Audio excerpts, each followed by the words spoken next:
تو آج ہم بات کر رہے ہیں مرزا ہادی رسوا کے مشہور زمانہ ناول امراؤ جان ادا پر۔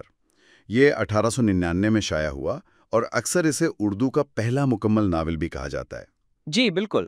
اور یہ ہمیں 19ویں صدی کے لکھنؤ میں لے جاتا ہے۔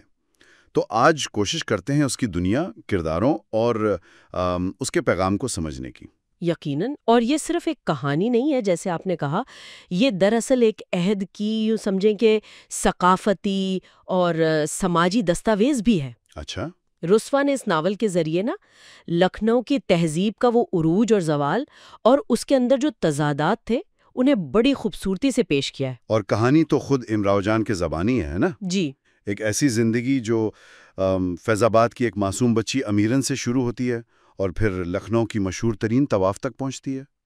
وہ اغوا، پھر کوٹھے پر فروخت، مطلب شروعاتی کافی ڈرامائی ہیں۔ بالکل۔ خانم جان کے کوٹھے پر وہ امیرن سے امراؤ جان بنتی ہیں۔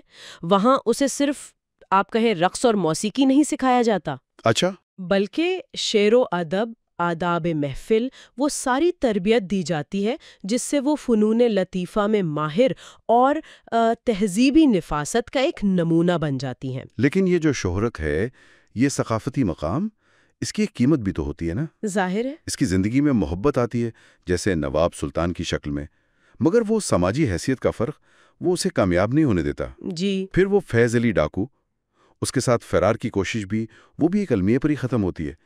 ایسا لگتا ہے جیسے خوشی اس کے نصیب میں بس عارضی ہے۔ جی ہاں، اور پھر وہ 1857 کا ہنگامہ، جنگ آزادی، جو لکھنؤ کو بالکل تباہ کر دیتا ہے۔ اچھا۔ اس سے امراؤ کی دنیا بھی اجڑ جاتی ہے۔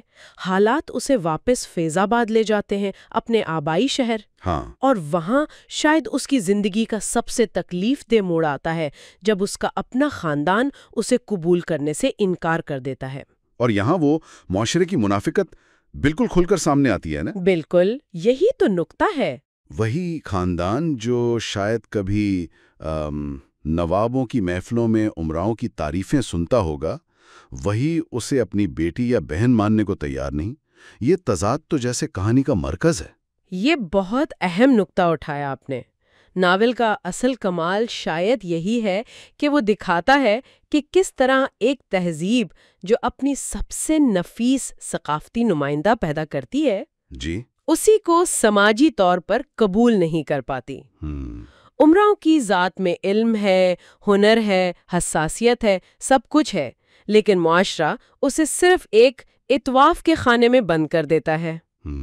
اس کی عزت نفس، اس کی آزادی کی خواہش، وہ ہمیشہ سماجی دیواروں سے ٹکراتی رہتی ہے۔ تو کیا رسوا صرف یہ تضاد دکھا رہے ہیں یا اس پر ایک طرح کی تنقید بھی کر رہے ہیں؟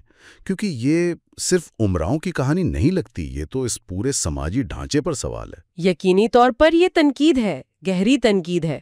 رسوا صرف کہانی نہیں سنا رہے، وہ اس تہذیب کے کھوکھلے پن کو سامنے لا رہے ہیں جو فن کی قدر تو کرتی ہے، صحیح، مگر فنکار کو انسان کا درجہ دینے کو تیار نہیں۔ امراؤ کی تعلیم، اس کی ذہانت، اس کی خودداری، یہ چیزیں اسے عام طوائفوں سے الگ کرتی ہیں، لیکن معاشرے کی نظر میں اس کی شناخت وہی رہتی ہے، محدود۔ ادبی لحاظ سے اگر دیکھیں تو اس کی اہمیت تو بہت ہی زیادہ ہے۔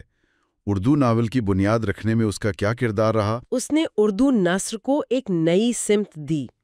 حقیقت نگاری، کردار کی نفسیاتی گہرائی اور ایک پیچیدہ مطلب کثیر الجہت خاتون مرکزی کردار، جی، یہ سب چیزیں اس وقت کے لیے بہت نئی تھیں۔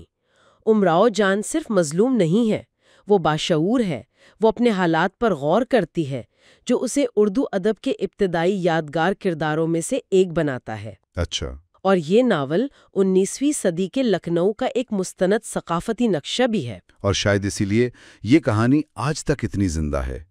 فلموں نے بھی تو اسے بہت مقبول بنایا ہے۔ جی ہاں۔ خاص طور پر وہ 1981 والی فلم ریکھا نے جو کام کیا، اور پھر 2006 میں ایشوریا رائے نے بھی۔ اس سے نئی نسلیں بھی اس کردار سے واقف ہوئیں۔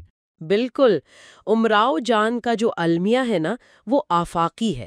یہ اس فرد کی کہانی ہے جسے معاشرہ اس کی صلاحیتوں یا اس کی انسانیت کی بنیاد پر نہیں، بلکہ اس کے حالات اور اس پر لگے سماجی لیبل کی وجہ سے پرکھتا ہے اور مسترد کر دیتا ہے۔